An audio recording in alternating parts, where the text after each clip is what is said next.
ಮಾನ್ಯ ಪ್ರಧಾನಮಂತ್ರಿಗಳು ವಿದೇಶದಲ್ಲಿ ಹೋಗಿ ಏನು ಎಚ್ಚರಿಕೆ ವಹಿಸಲಿಲ್ಲ ಅಂತ ಅಂದರೆ ನಾವು ಬಡತನದ ದವಡೆಗೆ ತಲುಪಬೇಕಾಗುತ್ತೆ ಅಂತಕ್ಕಂಥ ಒಂದು ಸಂದೇಶ ವಿದೇಶದಲ್ಲಿ ಕೊಟ್ಟಿದ್ದಾರೆ. ಅದು ಬಹಳ ವಿಷಾದವಾದಂಥ ಸಂಗತಿ. ಬಹುಶಃ ಅವರು ಆ ದೇಶಕ್ಕೆ ಸಂಬಂಧಪಟ್ಟಂತೆ ಹೇಳಿದ್ರ, ಭಾರತೀಯರಿಗೆ ಸಂಬಂಧಪಟ್ಟಂತೆ ಹೇಳಿದ್ರ ಅನ್ನೋದು ಇವತ್ತು ಮುಖ್ಯವಾಗಿ ನಾವು ಚರ್ಚೆಯನ್ನು ಮಾಡಬೇಕಾಗಿದೆ. ಇವತ್ತು ಈ ದೇಶ ಪ್ರಧಾನಮಂತ್ರಿಗಳು 12 ವರ್ಷ ಅಧಿಕಾರವನ್ನು ವಹಿಸಿದ್ದಾರೆ. 12 ವರ್ಷದಿಂದನೂ ಕೂಡ ಹಿಂದಿನ ದರಗಳಿಗೆ ಹೋಲಿಕೆ ಮಾಡಿದಾಗ ಹೆಚ್ಚುವರಿಯಾಗಿ ಸುಮಾರು 45 ಲಕ್ಷ ಕೋಟಿ ಹಣವನ್ನು ಪೆಟ್ರೋಲ್ ಮತ್ತು ಡೀಸೆಲ್ ಗ್ಯಾಸ್ನಲ್ಲಿ ಇವರು ಪಡೆದಿದ್ದಾರೆ.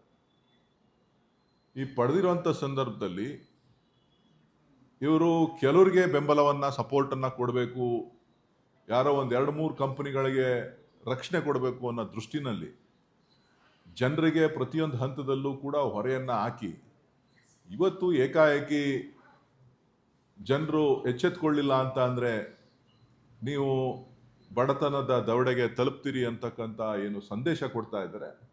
ಬಹುಶಃ ಇದಕ್ಕೆ ನಾವೆಲ್ಲರೂ ಕೂಡ ತಲೆ ತಗ್ಸುವಂಥ ವಿಚಾರ.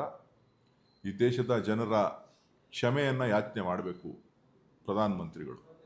ಯಾವ ಅರ್ಥದಲ್ಲಿ ಹೇಳಿದ್ದಾರೆ ಅನ್ನೋದನ್ನು ಅವರು ಕ್ಲಾರಿಫೈ ಮಾಡಬೇಕಾಗತ್ತೆ.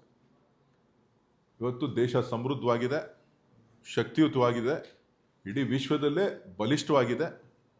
ಆರ್ಥಿಕ ವ್ಯವಸ್ಥೆ ಹಾಳಾಗಿದೆ ಅಂತ ಅಂದರೆ ಅದಕ್ಕೆ ಕಾರಣನೂ ಕೂಡ ಪ್ರಧಾನಮಂತ್ರಿಗಳೇ. ಸೊ ಎಲ್ಲ ವಿಚಾರಗಳನ್ನು ಗಮನದಲ್ಲಿಟ್ಕೊಂಡು ಜನರಿಗೆ ಮಾಹಿತಿಯನ್ನು ಕೊಡಬೇಕು ಅಂತೇಳಿ ನಾನು ಒತ್ತಾಯವನ್ನು ಮಾಡ್ತೇನೆ.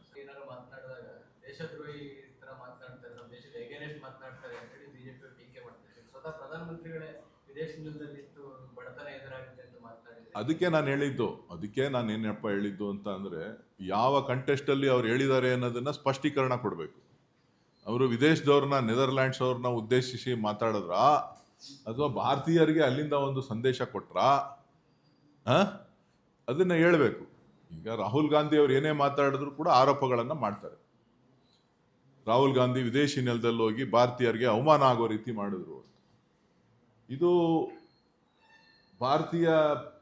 ಭಾರತೀಯರ ಪರಿಸ್ಥಿತಿಯನ್ನ, ಭಾರತ ಅಂಥ ಶೋಚನೀಯ ಪರಿಸ್ಥಿತಿಗೆ ಹೋಗಿದೆಯಾ ಅನ್ನೋದನ್ನು ಕೂಡ ಇವತ್ತು ನಾವು ಚಿಂತನೆಯನ್ನು ಮಾಡಬೇಕಾಗಿದೆ. ನನ್ನ ಪ್ರಕಾರ ಅಂಥ ಶೋಚನೀಯ ಪರಿಸ್ಥಿತಿಗೆ ನಾವ್ಯಾರೂ ಕೂಡ ಹೋಗಿಲ್ಲ. ಅವರು ಕೋವಿಡ್ ಸಂದರ್ಭದಲ್ಲಿ ಏನು ಕರೆ ಕೊಟ್ಟರು ಅದಕ್ಕೆ ಈ ರಾಷ್ಟ್ರದ ಜನ ಬೆಂಬಲವನ್ನು ವ್ಯಕ್ತಪಡಿಸಿದ್ದಾರೆ. ಸೊ ಈಗ ಏಕಾಏಕಿ ಒಂದಷ್ಟು ಕಠಿಣ ಕ್ರಮಗಳನ್ನು, ಒಂದಷ್ಟು ಶಿಸ್ತು ಪಾಲನೆಯನ್ನು ಮಾಡಬೇಕಾಗಿರ್ತಕ್ಕಂಥದ್ದು ಪ್ರತಿಯೊಬ್ಬರ ಕರ್ತವ್ಯ. ಅದಕ್ಕೆ ಮನವಿ ಮಾಡಿ ಅವರು ಯುದ್ಧ ಪ್ರಾರಂಭ ಆದ ದಿನನೇ ಯಾವತ್ತು ಸಮಸ್ಯೆ ಬಗೆಹರಿತೋ ಅವತ್ತಿಂದನೇ ಎಚ್ಚರಿಕೆಯನ್ನು ವಹಿಸಬೇಕಾಗಿತ್ತು. ಅವತ್ತಿಂದ ಎಚ್ಚರಿಕೆಯನ್ನು ವಹಿಸದೆ ಈಗ ಮಾಡ್ತಾ ಇರ್ತಕ್ಕಂಥದ್ದು ಎಲ್ಲೋ ಒಂದು ಅನುಮಾನಗಳನ್ನು ಕಾಡ್ತಾ ಇದೆ. ಅವರ ಸ್ನೇಹಿತರಿಗೆ ನಷ್ಟ ಆಗುತ್ತೆ ಅಂಥೇಳಿ, ಅವರ ಸ್ನೇಹಿತರ ಕಂಪ್ನಿಗಳಿಗೆ, ಹಿತೈಷಿ ಕಂಪ್ನಿಗಳಿಗೆ ನಷ್ಟ ಆಗುತ್ತೆ ಅಂಥೇಳಿ ಭಾರತೀಯರ ಮೇಲೆ ಹೊರೆ ಆಗ್ತಾ ಇದ್ದಾರಾ ಅನ್ನೋದು ಕೂಡ ಇವತ್ತು ರಾಷ್ಟ್ರದ ಜನ, ನಾಗರಿಕರು ಚರ್ಚೆಯನ್ನು ಮಾಡಬೇಕು.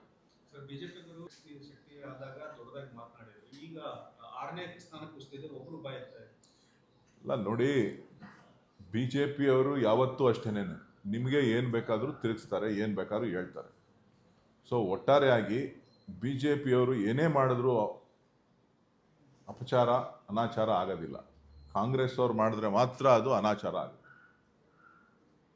ಕಾಂಗ್ರೆಸ್ ಅವ್ರು ಏನೇ ಹೇಳಿಕೆ ಕೊಟ್ಟಲಿ, ಏನೇ ಮಾಡಲಿ, ಕಾಂಗ್ರೆಸ್ ನಾಯಕರು ಏನೇ ಮಾಡಿದ್ರು ಕೂಡ ಅದು ತಪ್ಪು. ಭಾರತೀಯ ಜನತಾ ಪಕ್ಷದ ನಾಯಕರುಗಳು ಏನೇ ಮಾಡಿದ್ರು ಕೂಡ ಅದು ಚಿನ್ನಕ್ಕಿನ್ನ ಪ್ಯೂರಿಟಿ ಜಾಸ್ತಿ. ಅಷ್ಟೊಂದು ಎಲ್ರಿಗೂ ಕೈ ತೊಳೆದು ಈಗ ಯಾರನ್ನು ಸುಮೇಂದ್ರ ಅಧಿಕಾರಿ ಮುಖ್ಯಮಂತ್ರಿ, ಸುಮೇಂದು ಅಧಿಕಾರಿ ಮುಖ್ಯಮಂತ್ರಿಗಳು ವೆಸ್ಟ್ ಬೆಂಗಾಲ್ ಅವರು, ಅವ್ರ ಮೇಲೆ ಇವರೇ ಆರೋಪ ಮಾಡಿದ್ದವರು, ಹೋರಾಟ ಮಾಡಿದ್ದವ್ರು ಇವರೇ. ವಾಷಿಂಗ್ ಮಿಷಿನ್ಗೆ ಹಾಕಿದ್ರು, ಕ್ಲೀನ್ ಆಯಿತು, ಚೇರ್ ಮೇಲೆ ಕುಣಿಸೋದು. ಸೊ ಸಮಯ ಹತ್ರ ಬರ್ತಾ ಇದೆ. ಸೊ ನಾಗರಿಕರು ಅರ್ಥ ಮಾಡ್ಕೊಳ್ತಾರೆ.